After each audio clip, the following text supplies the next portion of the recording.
万级家用 SUV 还有什么新选择？看看这个。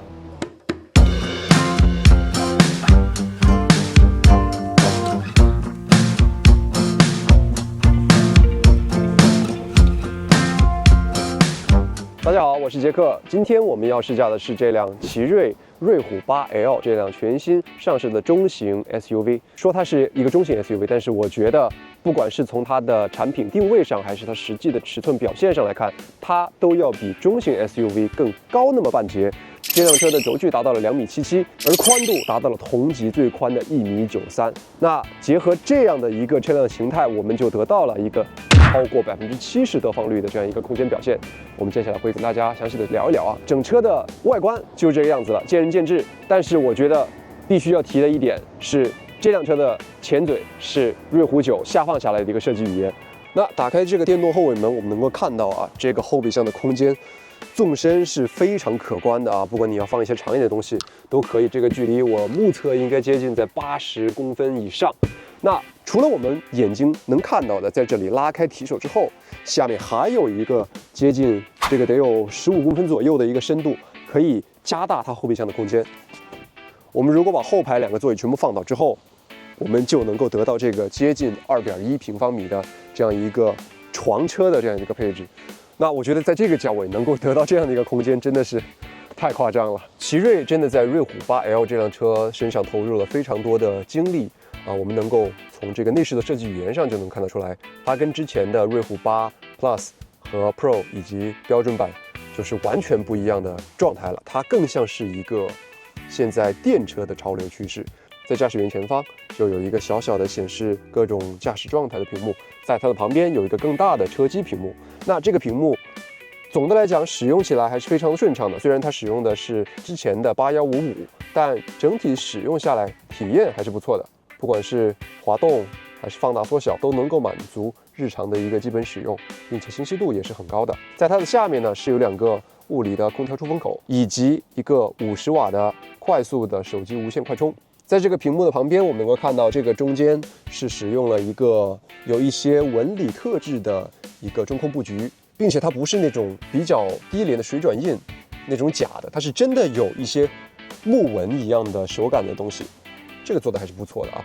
除了肉眼能够看到的这些比较优质的用料以外呢，其实这辆车的配置还是非常丰富的。首先就是这个座椅，我们拿到的是一辆4驱的中配，那就已经具备了座椅的加热和座椅的通风。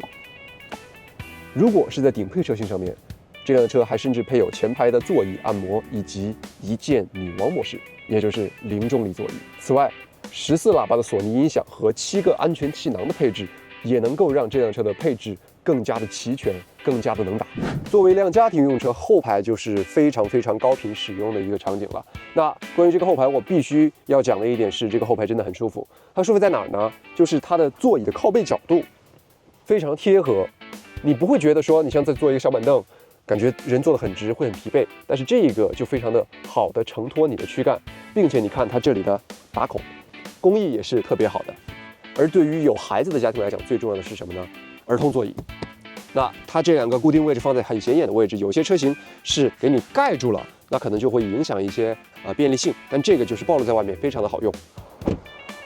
现在要请大家稍微忽略一下这辆车 有一些脏的外观，因为我们刚刚完成了一项越野的挑战赛，厂家带领我们用这样4驱车挑战了各种不同的复杂的越野路况的场景，包括各种炮弹坑啊、各种泥泞的道路啊，还有一些非常刺激惊险的冲坡。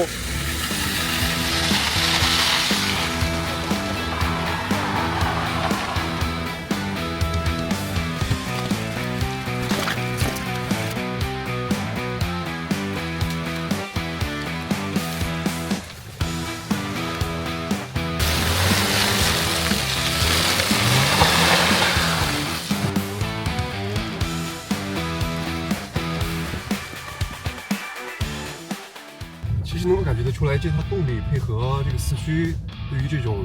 轻度的越野是完全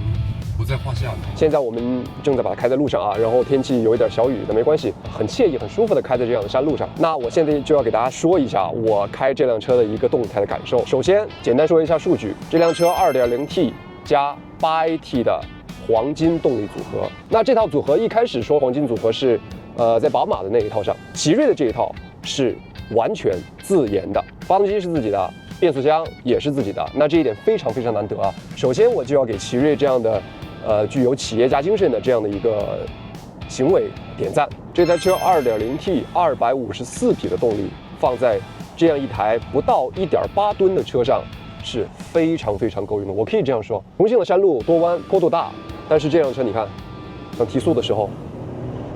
非常舒服，并且这辆车还配备了一个小惯量的涡轮，能够让涡轮在尽可能短的时间内起压，来强化它的初段的响应。配合350巴这样的一个缸内的喷油压力，这个车动力真是说来就来。同时，这辆车的一个8AT 变速箱啊，虽然说它是奇瑞完全自研的，那在开上它之前，我会有一点担忧说，会不会体验不太好？因为毕竟，AT 变速箱已经有很多优秀的案例了。但是当开上这台车之后，我觉得我的那些疑虑都是多余的。目前开下来，这辆车的平顺性是超出我的预期的，它最高有96%的机械传动效率，那这个已经比主流的94%的传动效率高了，并且除此以外，它还能够在自己的体重上比主流进口的8AT 变速箱轻上5公斤，可千万不要小看这5公斤啊！我在每辆车都会说到的一个问题就是车重，很多电车为什么要去宣传自己在底盘上堆料，去做了很多铝合金，或者说用了很多空悬或者其他一些悬挂上的黑科技，无非